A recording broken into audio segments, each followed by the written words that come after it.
হরে কৃষ্ণ। সকলকে আবারও কৃষ্ণপ্রীতি শুভেচ্ছা জানিয়ে আমাদের ধারাবাহিক শ্রীমদ্ ভাগবত গীতার ক্লাসে আপনাদেরকে স্বাগতম জানাচ্ছি। আজ আমরা শ্রীমদ্ ভাগবত গীতার অন্তর্গত অষ্টম অধ্যায়ের 21 নম্বর শ্লোক নিয়ে আলোচনা করব। শ্লোকটি অত্যন্ত গুরুত্বপূর্ণ এই কারণ এখানে পরমেশ্বর ভগবান তার যে গৃহ বা তার যে ধাম, সেই ধাম সম্পর্কে তিনি খুব সুন্দরভাবে এখানে উপস্থাপন করেছেন। তো সকলের কাছে অনুরোধ করব যে আপনারা মনোযোগ দিয়ে সম্পূর্ণ ভিডিওটি দেখবেন এবং ভালো লাগলে ভিডিওটি কমেন্ট করবেন। আর যারা চ্যানেলের প্রথমে এসেছেন অবশ্যই ভিডিওটি দেখার পরে আপনারা সাবস্ক্রাইব করবেন। তো এটি আমার বিশেষ অনুরোধ। তো চলুন শুরু করি।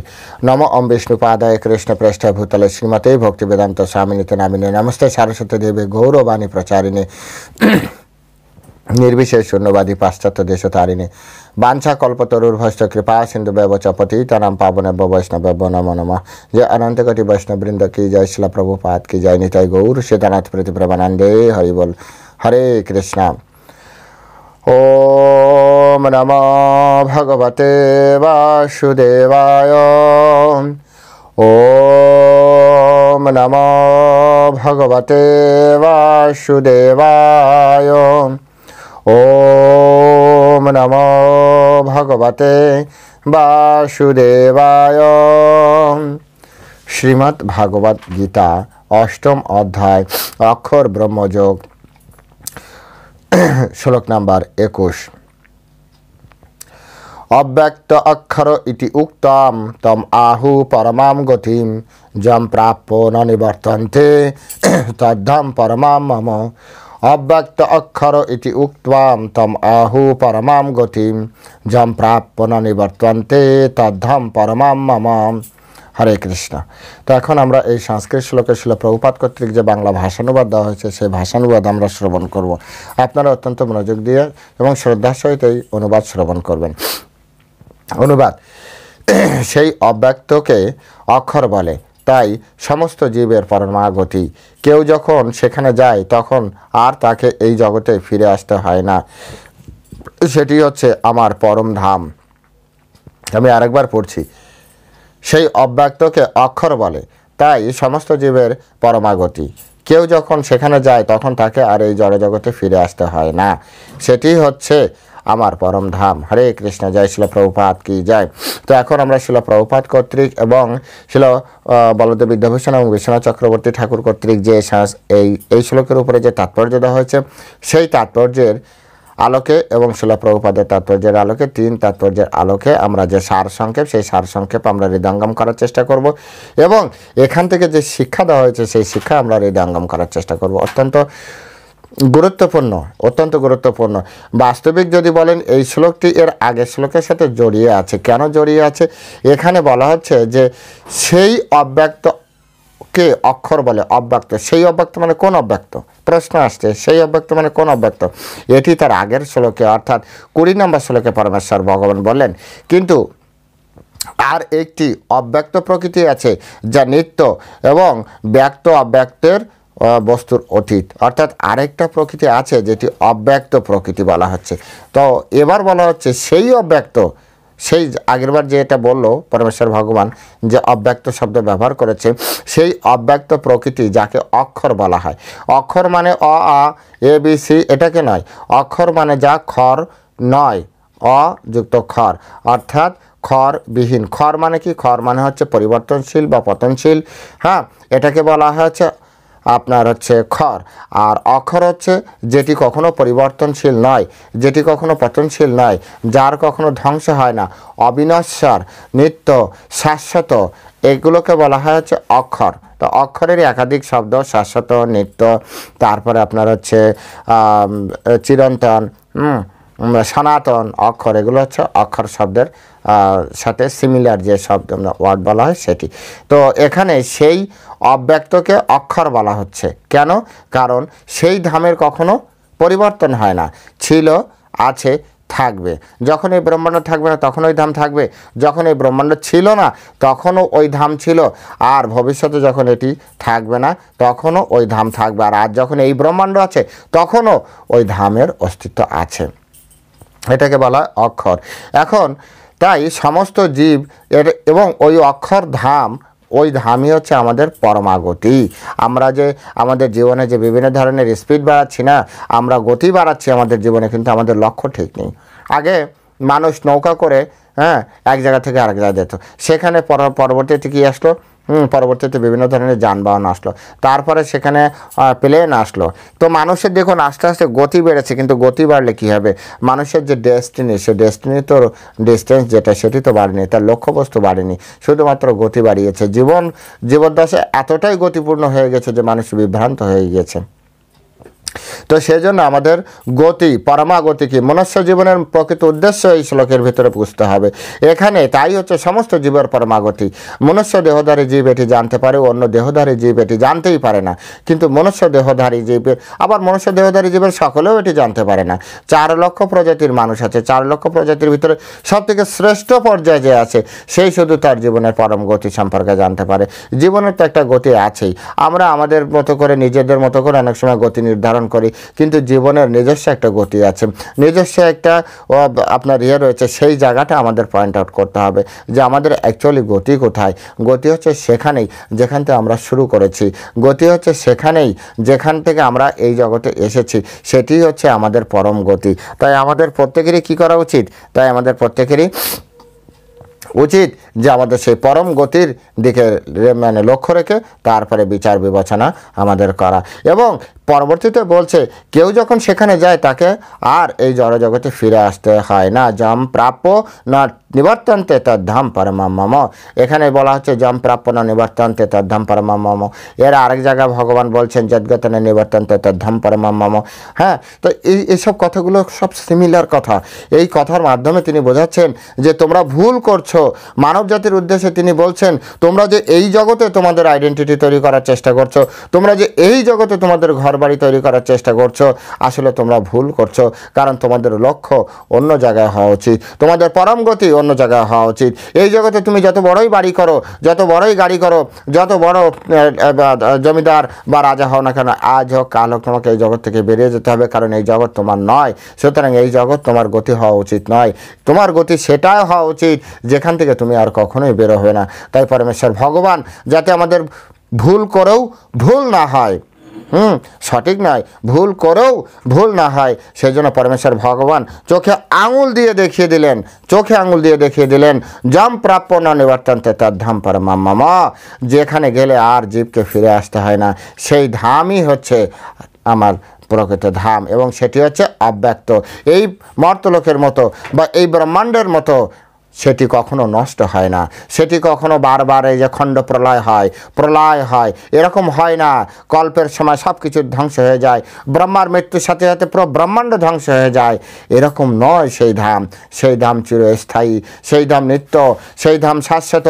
সেই ধাম সম্পর্কে ব্রহ্ম সংহিতায় পরমেশ্বর ভগবান যে প্রথম যে পরমেশ্বর ভগবান এই ব্রহ্মাণ্ডের সেই ব্রহ্মা, তিনি কি বলছেন, চিন্তামণি প্রকার সদ্মোষ কল্পবৃক্ষ লক্ষা সহস্রক্ষা বৃতেষু সুরভিরভিপালয়ন্তম লক্ষ্মী সহস্রশত সম্ভ্রংসে বমানম গোবিন্দামাদি পুরুষাম তমহম ভজামি। সেখানে বলা হচ্ছে চিন্তামণি, সেই যে ধাম, সেই ধাম কি দিয়ে তৈরি? প্রশ্ন আছে, প্রভু ঠিক আছে বলছেন, বুঝতে তো পারছি, সে ধামটা কি দিয়ে তৈরি? ধাম চিন্তামণি দ্বারা তৈরি, ধাম চিন্তামণি মাটি দ্বারা তৈরি, প্রত্যেকটা ধাম চিন্তামণি মাটি দ্বারা তৈরি। চিন্তামণি মাটি কেমন হয়? চিন্তামণি মাটি হচ্ছে যা আপনি চিন্তা করবেন সেরকম আপনাকে ফল প্রদানকারী।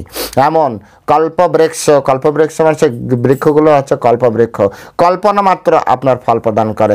এখানে যেমন আম গাছে কাঁঠাল পাবেন না, কাঁঠাল গাছে আম পাবেন না, জামরুল গাছে জাম পাবেন না, হ্যাঁ, ফুল গাছে বেল পাবেন না, বেল গাছ এরকম হয়। কিন্তু ওখানে এরকম না, যখন যে গাছ সামনে আসবে সেই গাছের কাছে আপনি যা চাইবেন সেই আপনাকে প্রয়োজন অনুযায়ী প্রদান করবে। এই জন্য বলা হচ্ছে চিন্তামণি প্রকার সদ্মোষ কল্পবৃক্ষ। সেখানে চিন্তামণি ধাম আর কল্পবৃক্ষ, কল্পনা মাত্র আপনি চিন্তামাত্র ফল প্রদান করবে, কল্পনা মাত্র আপনি যা চাবেন তাই প্রদান করবে। এতটা মানে ওই ধামটা সাজানো আছে, এত সুন্দরভাবে ওই ধামের বিন্যাস করা আছে। এবং সেই ধামে পরমেশ্বর ভগবান নিত্য বিরাজমান থাকেন। সেই ধামে পরমেশ্বর ভগবানের কি কাজ করেন তিনি বলছেন যে সেখানে আপনার হচ্ছে গাভী গাভী চড়ায়, তিনি গাভী চড়ায় এবং গাভীগুলোকে বলা হয় সুরভি গাভী। অনেক গাভী আছে, সুরভি গাভী আছে, কামধেনু গাভী আছে, তারপরে আরও এরকম অনেক অনেক গাভী আছে, যা অনেকের আমি নামও জানি না, অনেক গাভী আছে। এবং এই গাভীগুলো মানে কি বলা যায় যে পর্যাপ্তের অধিক পরিমাণে দুগ্ধ প্রদান করে এবং অত্যন্ত সুগন্ধি দুগ্ধ। অত্যন্ত আমাদের মর্তলোকে দুধের একটা আলাদা, মানে যারা এটা দুধ নিয়ে কালচার করে তারা জানে এক এক ঘাস খাওয়ানোর ফলে কি হয়, দুধের স্বাদ এবং সেন্ট কমা বাড়া এরকম হয়। ওখানের এত সুন্দর দুগ্ধ, অত্যন্ত সুন্দর। আবার অনেকে আমাকে বলবো, প্রভু আপনি মনে হচ্ছে এইমাত্র খেয়ে এসে বলছেন। হ্যাঁ প্রভু, ওখানে ছিলাম, কোনো কারণে এখানে এসে পড়েছি। এই কথা বলতে বলতে না মনে পড়ে গেল, তাই বলছি। যাই হোক, আপনিও মনে করতে পারবেন যদি এই বিষয়গুলো ভালো করে বোঝার চেষ্টা করেন। তো সেখানকার দুগ্ধ অত্যন্ত সুগন্ধি দুগ্ধ, অত্যন্ত আকর্ষণীয় এবং অত্যন্ত কী বলা হয় লোভাতুর স্বাদযুক্ত। তো সেই সুরভি অভিপালয়ন্তম, সেই সুরভি গাভী পরমেশ্বর ভগবান পালন করেন, তাদেরকে লালন পালন করেন। এই জন্য শ্রীকৃষ্ণের আরেক নাম হচ্ছে গোবিন্দ। গো এবং ব্রাহ্মণকে তিনি আনন্দ প্রদান করেন, তাই পরমেশ্বর ভগবানের আরেক নাম হচ্ছে গোবিন্দ। সেই ধামকে বলা হয় অক্ষর, সেই ধামকে বলা হয় অব্যক্ত, এই অব্যক্ত ধামকে অক্ষর বলা হয়। আর সেই ধাম হচ্ছে পরম গতি, যেখানে চন্দ্র সূর্যের আলো লাগে না, যেখানে চন্দ্র সূর্যের দরকার হয় না। সেই ধাম সম্পর্কে পরমেশ্বর ভগবান কি বলছেন, আমি যদি পাই তাহলে আপনাদেরকে এখন দেখাতে পারবো।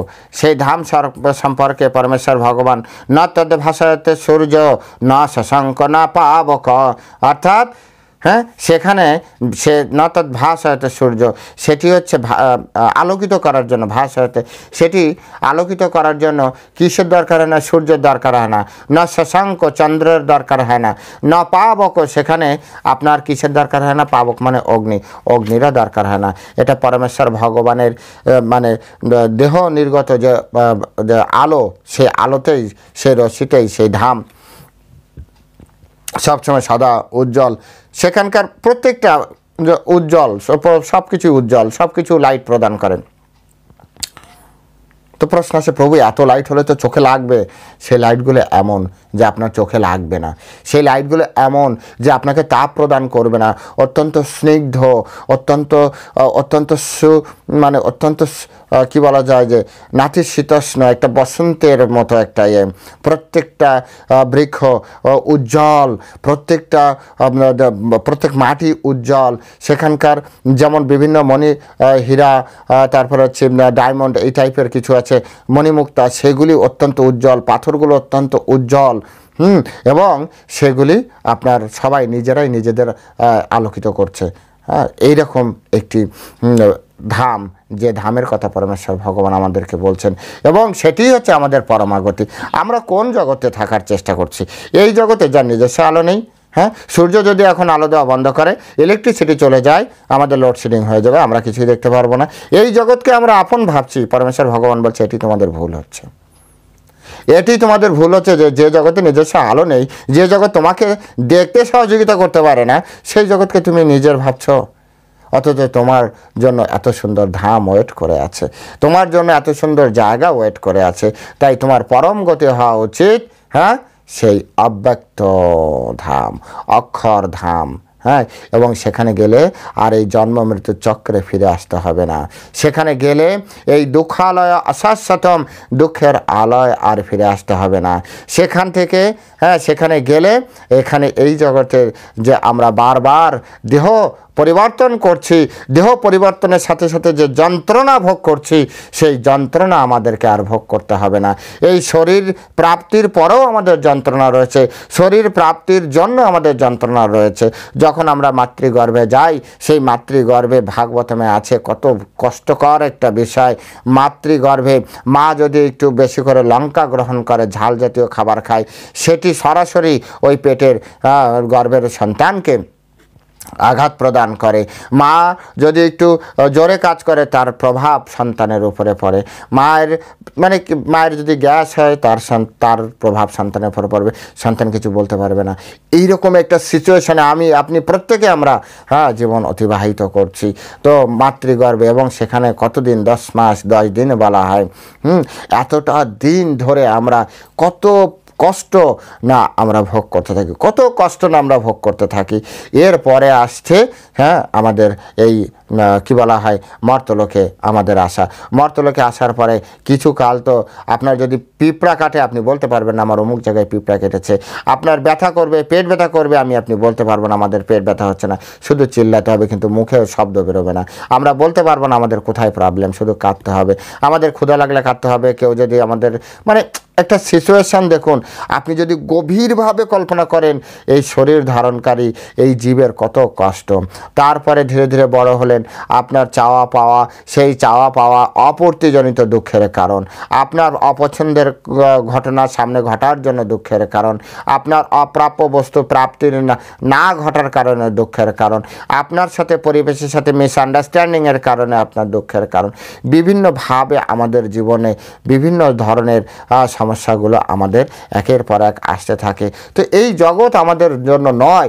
আমাদের জগৎ তো সেটি হওয়া উচিত যেখানে মানুষ চির নবীন থাকবে, যেখানে মানুষের জন্ম মৃত্যু চক্র নেই, যেখানে মানুষের বৃদ্ধ হওয়ার এবং যারা কি বলা হয়েছে যে জরাগ্রস্ত ব্যাধিগ্রস্ত হওয়ার কোনো কারণে ব্যাধি নেই, জরা নেই, বার্ধক্য নেই, এমন একটি শরীর আমরা প্রাপ্তি করতে পারবো যেটি আমাদের স্বরূপ শরীর বলা হয়, স্বরূপ সিদ্ধি বলা হয়। সেই স্বরূপ সিদ্ধির কথা আমাদের মাথায় রেখে আমাদেরকে এই জীবনের লক্ষ্য নির্ধারণ করতে হয়। একটা স্টুডেন্ট প্রথম স্কুলে যাওয়ার সময় যখন তার লক্ষ্য নির্ধারণ করেন, পিতামাতা তার লক্ষ্য নির্ধারণ করে দেয়, ঠিক তেমনি প্রত্যেক পিতামাতার এবং প্রত্যেক সন্তানের এবং প্রত্যেকটা বুদ্ধিমান ব্যক্তির, প্রত্যেকটা সমাজের নেতা, প্রত্যেকটা সমাজের বিজ্ঞজন সকলের এইটা আমাদেরকে গতি নির্ধারণ করে দেওয়া উচিত। এই মনুষ্য জাতি, এই মনুষ্য দেহধারী জীব, তোমার জীবনের লক্ষ্য হচ্ছে পরমেশ্বর ভগবানের ধামে ফিরে যাওয়া। আমরা সকলে পরমেশ্বর ভগবানের ধামে ফিরে যেতে হবে আমাদের সকলকে। আমাদের সেই জন্য বেশি বেশি সময় অধ্যবসায় করতে হবে। এই জড় দেহ, এই ভৌতিক দেহ নির্বাহ করার জন্য এই ভৌতিক কিছু কাজ হয়তো আমাদের করতে হবে। এটা বাংলা একটা প্রবাদ আছে, যদি যাবে বঙ্গে পেট যাবে সঙ্গে। তো ভৌতিক দেহ আছে, পেট আছে, তাই পেট পরিচালনার জন্য আমাদের কিছু না কিছু তো কর্ম করতে হয়। কিন্তু সেটি কতটা, সেই জন্য ভগবান 24 ঘন্টার দিন দিয়েছে। 24 ঘন্টাকে আপনি 3 দিয়ে ভাগ করবেন। প্রথম তাহলে কি পড়বে 8 8 8 3 8 24। এই প্রথম 8 ঘন্টা হচ্ছে আপনার ভৌতিক শরীর নির্বাহ করার জন্য এমন কিছু কাজ করবেন। বাকি 8 ঘন্টা আপনি কি করবেন, সম্পূর্ণভাবে ভগবত চেতনায় থাকবেন। আর বাকি 8 ঘন্টা আপনি বিশ্রাম সহ আপনার পরিবারের জন্য সময় রাখবেন। এইভাবে আমাদের চিন্তা করা উচিত। 8 ঘন্টা আমাদের প্রতিদিন ভজন সাধন করা উচিত। 8 ঘন্টা যদি আমরা ভজন সাধন না করতে পারি তাহলে আমরা ভগবত ধামে যেতে পারবো না। এভাবেই ভগবান সুন্দরভাবে ডিজাইন করেছে। ভক্তি বিনোদ এটা কিভাবে সম্ভব? প্রভু আপনি তো বলে দিচ্ছেন, গড়গড় করে বলে দিচ্ছেন, বলা তো সহজ, এটা আমিও জানি, বলা সহজ, করা অত্যন্ত কঠিন। তাই ভক্তি বিনোদ ঠাকুর তিনি গৃহস্থ আশ্রমে থেকে, ভক্তি বিনোদ ঠাকুর নিজে একজন জজ ছিলেন, বাঙালিদের সেই ব্রিটিশ সাম্রাজ্যের প্রথম বাঙালি ম্যাজিস্ট্রেট ছিলেন। কেদারনাথ যার নাম ছিল, যার ভক্তি জগতে যারা গৌড়ীয় বৈষ্ণব তারা জানে ভক্তি বিনোদ ঠাকুর, যার ফর্মাল নেম যেটাকে বলা হয়, অফিসিয়াল নেম সেটা হচ্ছে কেদারনাথ। যারা ইতিহাস জানে তারা জানে কেদারনাথ।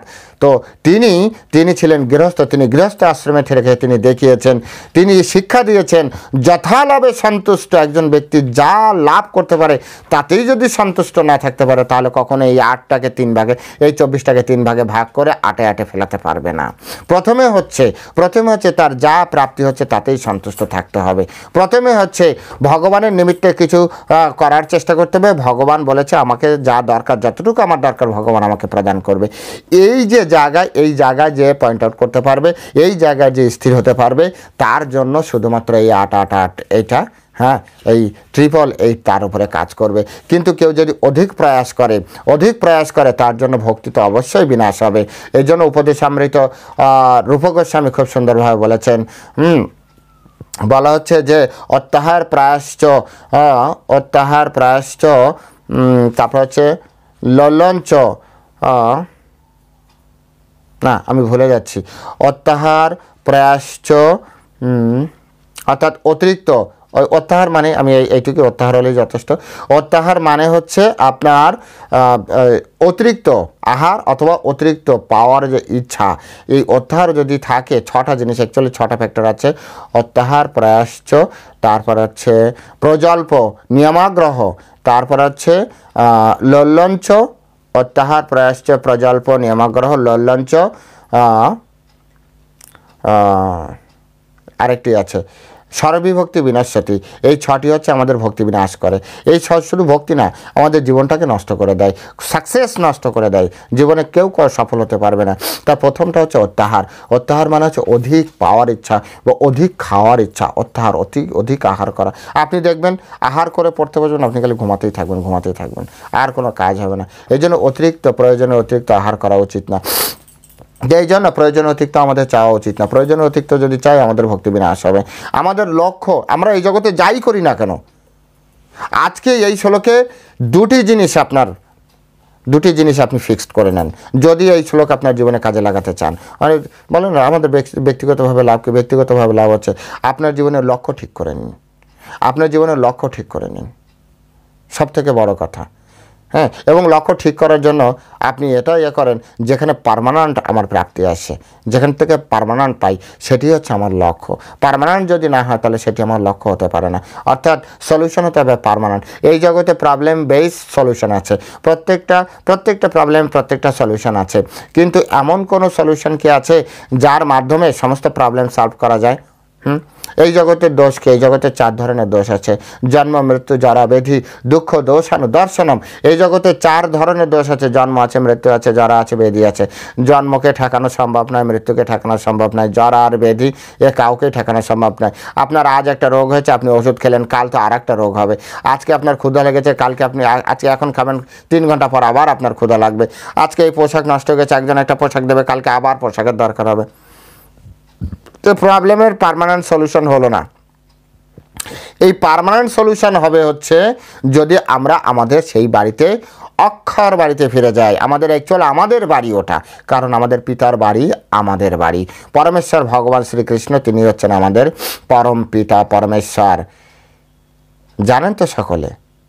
না জানলে আজকে জেনে নিন, পরমেশ্বর ভগবান শ্রীকৃষ্ণই আমাদের সকলের পরম পিতা, এবং তিনি যে ধামে, যে বাড়িতে থাকেন, সেই বাড়ি হচ্ছে আমাদের সকলের জন্য একমাত্র লক্ষ্য। সেই বাড়িতে আমাদেরকে ফিরতে হবে। আমরা কাজের নিমিত্তে বলেন, ভুল করে বলেন, যে কোনোভাবে হোক আমাদের নিজেদের পিত্রালয় থেকে আমরা বাইরে বেরিয়ে এসেছি, আর এখন সন্ধ্যার প্রায় কাছাকাছি আমাদেরকে আবার ঘরে ফিরে আসতে হবে। আমাদের ঘরে ফিরে যাওয়ার জন্য আমাদেরকে আবার সব কিছু গোছাতে হবে। এটা আমাদেরকে মাথায় রাখতে হবে, সব সময় আমাদেরকে এটা মাথায় রাখতে হবে। তাই পরমেশ্বর ভগবান এখানে স্পষ্ট করে এই শ্লোকের মাধ্যমে বলে দিলেন যে তম আহু পরমাম গতিম। ওটি হচ্ছে প্রত্যেকটা জীবের পরম গতি। আমরা আমেরিকায় যাওয়ার জন্য আমাদের টার্গেট নিয়ে আমরা বসে আছি। আমরা সুইজারল্যান্ড, আমরা অস্ট্রেলিয়া যাওয়ার জন্য আমরা টার্গেট নিয়ে বসে থাকি। কেউ আমাদের ইস্কনে আসার পরে আমরা দেখি, ইস্কনে আসার পরে অনেকে আসে এই কারণে।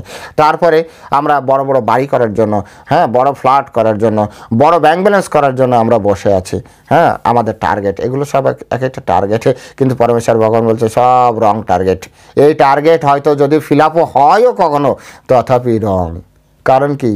টার্গেটই তো রং টার্গেটের অ্যাচিভমেন্ট রংই হবে। ভুল টার্গেটের আমাদের যে গন্তব্য, সেই গন্তব্য তো আমরা ভুলভাবে ঠিক করেছি। গন্তব্যে যদি পৌঁছানোর পরে আমাদের কি মনে হবে? ভুলই হয়েছে, ইস, বেকার সময় নষ্ট করলাম রে, এরকম মনে হবে। বলবে না প্রভু, যদি অর্থ না থাকে, আপনি আজকে অর্থ নেই তাই অর্থের জন্য চিন্তা করছেন। যার কাছে অর্থ আছে তার কাছে যে শুনুন, অর্থ জীবনের জন্য কতটা অনর্থের কারণ, বা অর্থই জীবনের সব কিনা, বা অর্থের জন্য এতটা সময় ব্যয় করা উচিত কিনা, বা যারা অর্থ পেয়েছে তারা সুখী আছে কিনা, বা যারা অর্থ পেয়েছে, অর্থ পাওয়ার পরে তারা ধার্মিক হয়েছে কিনা। যত বেশি অর্থের পিছনে বা ভোগের নিমিত্তে এই জগতে আপনি ছুটবেন না, তত বেশি আপনি ভগবান থেকে ডিটাচ থাকবেন। কারণ আপনি যখন কোনো কাজ করছেন, আপনার ধ্যান জ্ঞান সেখানে তো থাকতে হবে। যখন আপনি সেখানে নিষ্ঠা করে ধ্যান জ্ঞান দিচ্ছেন, তো আপনি নিশ্চিত ওই সময় আপনার হৃদয়ে কৃষ্ণ থাকছে না, আপনি কৃষ্ণকে ফিক্সড করে রাখতে পারছেন না। হ্যাঁ, কৃষ্ণ কি, যখন আপনি আবার কাজ ছেড়ে বাড়িতে বসছেন তখন কিছুটা সময় আপনি কৃষ্ণকে হৃদয় ধারণ করছেন, আবার কাজের বেরিয়ে গেলে। এই জন্য শাস্ত্রে কি বলা হচ্ছে, ভক্তি, ভক্ত, ভগবান, এই তিনটাকে নিয়েই আমাদের কর্ম করা উচিত। এমন কর্ম করুন যাতে ভক্তদের সেবা হয়, এমন কর্ম করুন যাতে, আবার অনেকে বলবেন যে প্রভু ভক্ত সেবা করতে গেলে তো টাকা লাগে, এরকম না। আপনি এমন একটা সেবা, যেমন আপনি একটা বিজনেস করলেন, যে বিজনেসে আপনি ভগবতীয় গ্রন্থাবলী, হ্যাঁ, বা আপনি বৈষ্ণবীয় মালা ঝোলা এইসবের দোকান দিলেন, ধরুন জাস্ট ফর এক্সাম্পল। তো তো কী হবে, সেখানে কারা যাবে? ভক্তই যাবে। মালা ঝোলা কেনার জন্য কোনো অসুর লোক যাবে না, আসরিক প্রবৃত্তির লোক যাবে না, সেখানে ভক্ত লোকই যাবে। তো ভক্তর সাথে সঙ্গ হবে, বুঝতে পেরেছেন? এইরকমভাবে বিচার করতে হবে। আপনি যদি বৈদিক শাস্ত্রের গ্রন্থাগার তৈরি করেন, অনেকে তো গ্রন্থাগার, বইয়ের ব্যবসা করে, গ্রন্থাগার তৈরি করেন, সেখানে যাবে কারা? যাদের হৃদয়ে কমসে কম বৈদিক শাস্ত্রের প্রতি শ্রদ্ধাবোধ আছে। নাও হতে পারে তারা বৈষ্ণব, নাও হতে পারে তারা পূর্ণরূপে শাক্ত শৈব গণপত্য, নাও হতে পারে তারা এখনও ধর্মের পথে এসছে, কিন্তু ধর্মের প্রতি তাদের শ্রদ্ধা আছে, তাই তারা বইকে আপনার কাছে খুঁজতে গিয়েছে, আপনার কাছে শুনবে, প্রভু বলুন তো এই বিষয়টা কোন বইয়ের ভিতরে ভালো পাওয়া যায়। আর এর ফলে কী হবে, আপনার সারাদিন গ্রন্থ পড়ার একটা অপশান হবে, আর কেউ আসলে ওই গ্রন্থের বিষয়ে কথা বলবেন, অর্থাৎ সবসময় আপনি কৃষ্ণ ভাবনামৃতে থাকবেন। এইভাবে ভক্তি, ভক্ত, ভগবান। আপনি যদি একটা বিগ্রহ তৈরি, আমাদের আছে তো, আমাদের উজ্জয়িনীতে আছে, আমাদের মায়াপুরেও অনেক প্রভুরা বিগ্রহ তৈরি করছে। ধর বিগ্রহ তৈরি, তো বিগ্রহ কারা নিতে যায়? ভক্তরাই নিতে যায়। বিগ্রহ মন্দিরের জন্য বলেন, গৃহের জন্য কারা নিতে যায়? ভক্তরা নিতে যায়। তাই ভক্তি, ভক্ত, ভগবান, এই তিনটাকে নিয়ে আমাদের যদি কর্মজীবন সাজাই, আপনি মন্দিরের সেবা করতে পারেন। আমাদের অনেক প্রভুরা বিদেশ যেও মন্দিরের সেবা করছে। মন্দিরের সেবার মাধ্যমে কি হয় জানেন? এক তো তার অর্থনৈতিক কিছুটা ফ্যাসিলিটিস সে পাচ্ছে ওখান থেকে, এটা নিশ্চিত, কিন্তু সাথে সাথে সে ভগবানের কর্ম করছে। এটা হচ্ছে সব থেকে বেটার, বেস্ট অপরচুনিটিস, কারণ সে ভগবানের সেবা করছে আর ভৌতিক জগতেও তার জীবনটা সচ্ছল হচ্ছে। এইভাবে কিন্তু আমি এমন কিছু কর্মে জড়িয়ে গেলাম যেখানে সারাদিনে একবারও, এত বেশি টেনশানে থাকছি, সারাদিনে একবারও ভগবানের নাম আসছে না। তো সেই কর্মের মাধ্যমে কিভাবে আপনি ভগবানকে প্রাপ্ত করতে পারবো? তাই আমাদের এগুলো কি বুঝতে হবে যে আসলে আমরা কি কর্মের মাধ্যমে আমরা ভগবানের সাথে সবসময় যুক্ত থাকতে পারি, কি কর্মের মাধ্যমে সবসময় ভগবানের সাথে যুক্ত থাকতে পারি। এটি হচ্ছে আমাদের বোঝার বিষয়। কারণ সবসময় যদি আমি ভগবানের নাম চিন্তা না করি, তাহলে যেখান থেকে এই কথাগুলো শুরু হয়েছিল, মনে আছে কি? যারা রেগুলার শুনেছেন তারা তো অবশ্যই বুঝতে পেরেছেন। অষ্টম অধ্যায়ের 5 নম্বর শ্লোক, অন্তকালে চ মামিব স্মরণ উন্মুক্তা কলেবরম ইয়া প্রয়াতি সমদ্ভাবম ইয়াতি নাস্তি অত্র সংশয়। অন্তিমকালে মৃত্যুর সময় যিনি আমার কথা স্মরণ করতে করতে দেহত্যাগ করতে পারবেন, তিনি তৎক্ষণাৎ ভগবত ধাম যাবেন। আর এখানে বলছে সেই ধামে গেলে যম প্রাপ্য না নিবর্তন্তে তদ্ধাম পরমাম মম, যেখানে গেলে আর আমাদেরকে ফিরে আসতে হবে না। ভগবানের ধামে দেখেছেন, সেই পাঁচকে ব্যাখ্যা করতে করতে 21 পর্যন্ত চলে এসেছে, এখনও ব্যাখ্যা চলতে থাকবে। সেই ভগবত ধাম কেমন, এই বিষয়ে যাতে মানুষের ভিতরে কোনো ডাউট না থাকে, তথাপি এখনও পর্যন্ত ডাউট। 5000 বছর আগে ভগবদ গীতার মাধ্যমে ভগবত ধাম ক্লিয়ার করেছে, তথাপি এখনও অনেক মানুষের বলে হ্যাঁ অনেক কিছুই কল্পনা করে লেখা হয়েছে, ও কৃষ্ণ বলেছে বলুক। এখনও পর্যন্ত শুধু এক ভগবত ধাম, ভগবান বলেই বিপদে পড়েছে এমন একটা, যে তোমরা আমার কাছে চলে আসবে, তোমরা আমার নামে স্মরণ করো, বলেই মনে হয় বিপদে পড়েছে। সেটাকে ব্যাখ্যা করতে করতে 5 থেকে শুরু করে আপনার 21 অবধি চলে এসেছে। বিভিন্নভাবে বোঝানোর চেষ্টা করছে আমাদের মানব জাতিকে, কিন্তু তথাপি আমাদের ব্রেন তো হেভি ব্রেন। প্রশ্নের অভাব নেই, উত্তরের অভাব নেই ভগবানের কাছে, কিন্তু সমস্যা হচ্ছে আমাদের বিশ্বাসের অভাব। আমরা প্রশ্ন করি, এটা ঠিক, ভগবান উত্তর দিচ্ছে, এটাও ঠিক, কিন্তু ভগবানের কথা আমাদের বিশ্বাস হচ্ছে না, এটাও ঠিক। তাই প্রশ্নের অভাব নেই, উত্তরের অভাব নেই, অভাব শুধু বিশ্বাসের। আমাদের বিশ্বাস, শ্রদ্ধা। আর বিশ্বাস না থাকলে কি হচ্ছে? সন্দেহ তৈরি হচ্ছে, এটা কি ঠিক নাকি ঠিক না, সংশয়। আর ভগবদ্গীতায় ভগবান কি বললেন? সংশয়াত্মা বিনাশ্যতি, সন্দেহ তৈরি হলে নিশ্চিত, আপনি নিশ্চিত থাকেন বিনাশ নিশ্চিত। কিসের বিনাশ? প্রভু তাহলে কি আমরা মরে যাব? মরতে তো আমাকে আপনাকে সব কিছু হবে, এটা না। এখানে বিনাশ বলতে পারমার্থিক বিনশ্বতি, অর্থাৎ ভগবানকে পাওয়ার আর কোনো চান্স আর থাকছে না। সন্দেহ দিয়ে ভগবানকে পাওয়া যায় না, প্রশ্ন দিয়ে জিজ্ঞাসু, ভগবান বলেছে জিজ্ঞাসু আসবে, জিজ্ঞাসু ভগবানের কাছে যাবে, কিন্তু সন্দেহ থাকলে হবে না। প্রশ্ন, আমরা অনেক সময় প্রশ্ন করতে ভুলে যাই, কিভাবে প্রশ্ন করতে হয় সেটা আমরা জানি না। প্রশ্নের মাধ্যমে উত্তরের মাধ্যমে, প্রশ্নের মাধ্যমে উত্তর আসে, উত্তরের মাধ্যমে আমাদের জীবনে যে বাধা ছিল সে বাধাগুলো পরিষ্কার হয়। কিন্তু কিছু প্রশ্ন আসে কি কেমনভাবে করে জানেন? কিছু প্রশ্ন আসে পাকামি করা, যেটাকে ইংরেজি ভাষায় বলা হয় কি ব্লকিং কোশ্চেন্স। জানার ইচ্ছা না, আটকে দেওয়ার ইচ্ছা থাকে প্রশ্নের উত্তর। তো এই এমন প্রশ্ন করবে যাতে একজন ব্যক্তি আটকে যায়। এর ফলে সমাজের ক্ষতি হয়, নিজের ক্ষতি হয়। সমাজের ছাড়ুন না, নিজের ক্ষতি হয়ে যায়। প্রশ্ন করতে হবে নিজের কল্যাণের জন্য। তো সেই জন্য ভগবান অনেকভাবে আমাদেরকে উত্তর দিচ্ছে। নিজের মনের ভিতরে প্রশ্ন যে এরা হয়তো এই বিষয়ে কথা বলতে পারে, এই চিন্তা করে পরমেশ্বর ভগবান একের পর এক সুন্দরভাবে, দেখুন একটার সাথে আরেকটা রিলেটেড, এইভাবে কেউ আপনাদের পড়াবে না। আপনারা এ যাবৎকালে অনেকভাবে গীতা শুনেছেন, ইউটিউবে তো ভরপুর, একটার সাথে একটা রিলেটেড করে কেউ পড়াবে না। যেটা এটা ধরিয়ে দিচ্ছি, এটা গুরুদেবের কৃপা। আমিও এতটা জ্ঞানী নই, কিন্তু গুরু কৃপায় হয়তো, কৃষ্ণের কৃপায় হয়তো এগুলো বেরোচ্ছে। তাই এগুলো বোঝার চেষ্টা করুন, এবং আপনারা বোঝার চেষ্টা করে নিজের জীবনকে পবিত্র করার চেষ্টা করুন। নিজের জীবনকে পবিত্র না করতে পারলে হবে না। আপনার প্রত্যেকের গতি নির্ধারণ করুন, ফিক্সড করুন। ভগবানের খেলুন তমাহু পরমাম গতি, ওটাই আমাদের পরম গতি। আমাদের আর বুদ্ধি করার দরকার নেই। না প্রভু ঠিক আছে, আমি আরও কিছুদিন সময় নিতে চাই। গীতা পড়ার কথা বলে আজকেও একজনের সাথে, একটা ফ্যামিলির সাথে, প্রভু আমরা এখন পাপ কার্য করছি, আমরা আর গীতাটিতে এখন পড়তে পারবো না। আমি বললাম ঠিক আছে, আপনি যখন বুঝতেই পারছেন পাপ কার্য করছেন, তো ওটা বাদ দিন আর এটা সৎকার্য করুন। না, আমরা সংসারে ঢুকে আছি, সংসার ধর্মই বড় ধর্ম। তা আমি তখন তাকে বললাম, আপনি এইমাত্র না বললেন পাপ কার্য করছেন, তা আপনার ওটা ধর্ম হলো কোথায়? ওটা তো অধর্ম হয়ে যাচ্ছে। বলছে না, আমি এমনি কথার কথা বললাম। আমি বললাম ভিতরে আপনার ভিতরে বুঝতে পারছেন যে যা করছেন ঠিক করছেন না। নিল না গীতা। আমরা গীতা প্রচার করতে যেয়ে দেখি যে মানুষের আসলে বাস্তবিক অবস্থাটা কি। উপর থেকে বা দূর থেকে অনেক কিছু দেখা যায়, কিন্তু যখন মানুষের সাথে বিষয় নিয়ে ডিলিংস করা হয় তখন মানুষের মনোবৃত্তি বোঝা যায়। কলির প্রভাবে মানুষ অত্যন্ত প্রভাবিত হয়ে আছে, অত্যন্ত প্রভাবিত হয়ে আছে। হ্যাঁ, ভালো কিছু হচ্ছে, কৃষ্ণ ভাবনামৃত ধীরে ধীরে লোক বাড়ছে, সাধুগুরু বৈষ্ণবের কৃপায়, শিল প্রভুপাদের কৃপায় বাড়ছে। সুতরাং আমাদের প্রত্যেককে সচেতন হতে হবে। প্রত্যেকে নিজের গন্তব্য ঠিক রেখে আমাদেরকে কি করতে হবে? আমাদেরকে প্রচার কার্যে এবার নিজেকে সময় দিতে হবে। প্রচার, নিজে আচরি ধর্ম করহ প্রচার। নিজে আচরণ করছে, নিজের বিশ্বাস এসেছে, এবার কৃষ্ণের নাম গান প্রচারে নিজেকে নিয়োজিত করুন। এগুলো প্রচার করা দরকার আছে। তো যাই হোক, আজ অনেক সময় হয়ে গেল।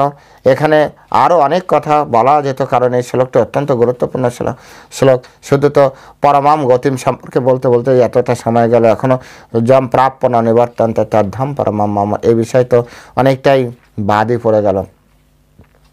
তো যাই হোক, আপনারা ওভারঅল বুঝতে পেরেছেন যে যেখানে গেলে আমাদেরকে ফিরে আসতে হবে না। এই কারণে ফিরে আসতে হবে না, কারণ ওখানে গেলে আমাদের স্বরূপ সিদ্ধি হয়। ওখানে গেলে আমরা পরমেশ্বর ভগবানের দিব্য সেবায়, নিত্য সেবায় আমরা যুক্ত হয়ে যাই। সেখানে পরমেশ্বর ভগবান হচ্ছে তোমাকে আর জন্মমৃত্যুর চক্রে আসতে হবে না।